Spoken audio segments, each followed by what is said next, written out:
Mga ka-K5, mas sobra 50 kabilog nga mga lamharon nga pawikan ang marinalago niya ginpuy-an sa baybayon sa Coton.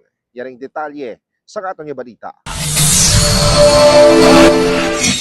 Madinalago niya ginbuyan ang 59 tanan ka mga lamharon nga pawikan matapos ang 68 kaadlaw din sa pagpangitlog sa baybayon sakop sa Barangay Poblacion East Oton kahapon nga daw Disyembre 15.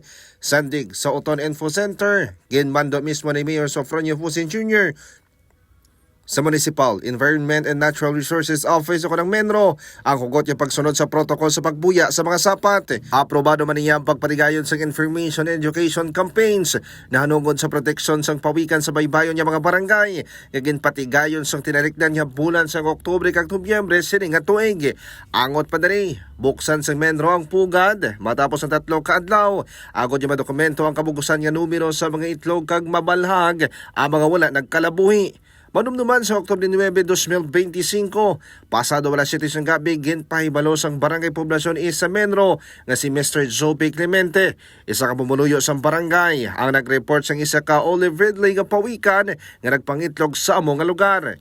Ang Southeast Asian Fisheries Development Center o SEFDEC upod ang koordinasyon sa DENR kag Senro ang nagbulig sa pagsiguro kag pagpanalipod sang lugar nga ginpangitlogan. Mga ka-K5 matandaan nga nagaigo o kung nagtupa ang mabaskog nga bagyo nga si Tino sang nalikdan nga Nobyembre 3 kag 4 sining nga tuig kung sa diin mayara sang storm surge kag ang tubig dagat nakalabot sa ginaitlogan o kung sa din nahamtang ang mga itlog sa pawikan pero ang mga itlog ang natigayon nga nasalbar.